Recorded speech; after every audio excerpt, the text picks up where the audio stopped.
ফজরের নামাজ কি করে আপনি কাজা করে দিলেন? এমন তো হতে পারে জোহরের আগে আপনার জানাজা রেডি হওয়ার সম্ভাবনা আছে না নাই?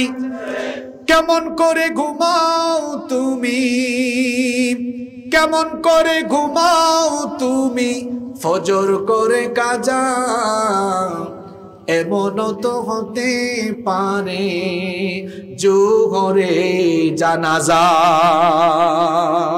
ওই তো পারেন না, পারে না। আমার যুবক ভাই আলো হইলা না, আমার হইতো না, আমি জোয়া নেব, আমি বুড়ো হইয়া হারিয়ার বাদে মরবো।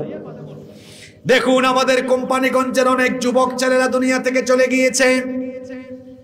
এই যে আমি শুনলাম কিছুদিন আগে, আহারে আমারও বড় মহব্বতের মানুষ ছিলেন, সদরে বাড়ি, মুফতি মফিজুর রহমান সাহেবকে আমরা সবাই চিনি, আমাকেও মহব্বত করতেন। রাস্তাঘাটে দেখা হলে কত মাইক ব্যবহার। আল্লাহর বান্দা এই বয়সে চলে যাবেন, আমরা কেউ ভাবতেও পারি। এই যে আপনাদের কলাবাড়ি গ্রামের কাজী আমির উদ্দিন ভাই চলে গেলেন, তিনি যে চলে যাবেন আমরা তো ভাবতেও পারি নাই। ও যুবক ভাইয়েরা, আপনি বুড়া হবেন, বুড়া হয়ে যাওয়ার পরে হাতে লাঠি নিলে, চুল দাড়ি সাদা হলে নামাজ আদায় করবেন, এটা হলো শয়তানের পজিটিভ ধোঁকা। শয়তান এই ধোঁকা দিয়ে আপনাকে মসজিদ থেকে দূরে রাখতে চায়, আপনাকে শয়তান আল্লাহর পথ থেকে দূরে রাখতে চায়। মনে রাখবেন, দুনিয়াতে আসার সিরিয়াল আছে, কিন্তু দুনিয়া থেকে যাওয়ার কোনো সিরিয়াল নাই। দুনিয়াত ফয়লা যে মানুষের ফাটানি হয়েছে, সব মানুষের বাফর নাম কিতা মুখে দি বারণ না নি আপনারা, আরো জোরে হোকা।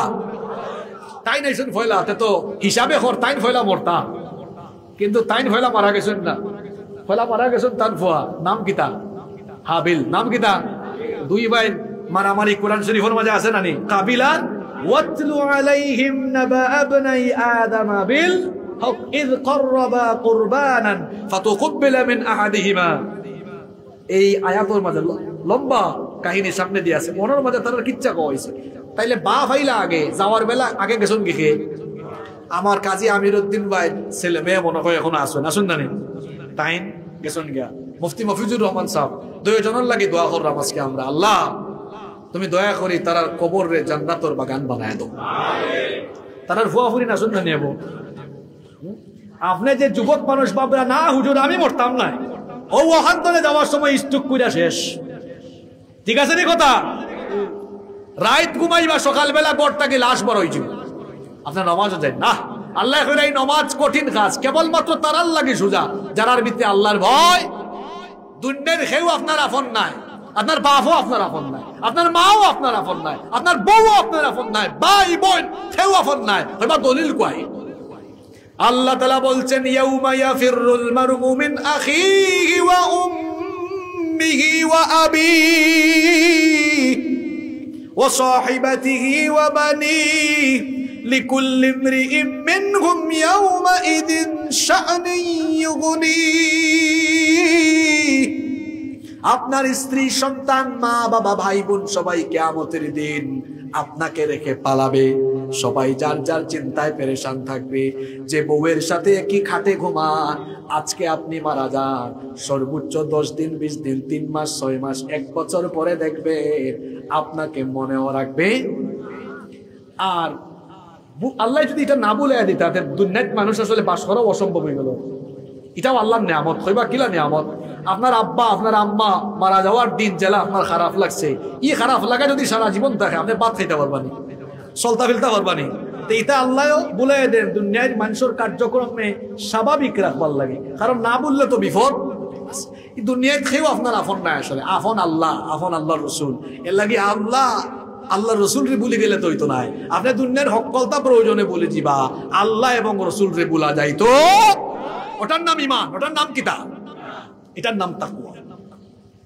তাহলে আল্লাহ তাআলা আয়াতের মধ্যে বলছেন, এক আয়াত দিয়ে তো শেষ হয়ে যাব নাই, ইয়া আইয়ুহাল্লাযীনা আমানুত্তাকুল্লাহ, হে ঈমানদাররা তোমরা আল্লাহকে ভয় করো। এবার দ্বিতীয় অংশে আসেন। দ্বিতীয় অংশে আল্লাহ তাআলা বলছেন, ওয়া কুনু মা'আস সাদিকিন,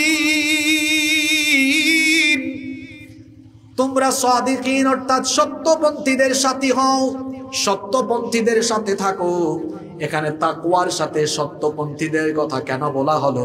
কারণ তাকওয়াবান হতে হলে সত্যপন্থী মানুষদের সুহবতে থাকতে হবে।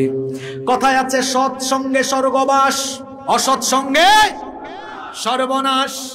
একটা উদাহরণ শুনেন, আপনার কাপড়ের মধ্যে আপনি আতর লাগালেন, আতর মাখা সেই কাপড় যদি আপনার বাড়িতে নিয়ে আলমারির ভেতরে রেখে দেন, দেখবেন আতরের সুগন্ধ আলমারির অন্যান্য কাপড়ের ভেতরেও চলে যায়।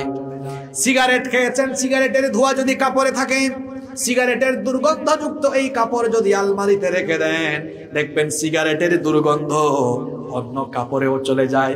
এই উদাহরণ দিয়ে আপনাদেরকে বুঝাতে চাইলাম, নামাজির সাথে চললে, ভালো মানুষের সাথে চললে, পরহেজগার মানুষের সাথে চললে তার ভালো ভালো গুণগুলো ধীরে ধীরে আপনার উপরেও আসর করবে।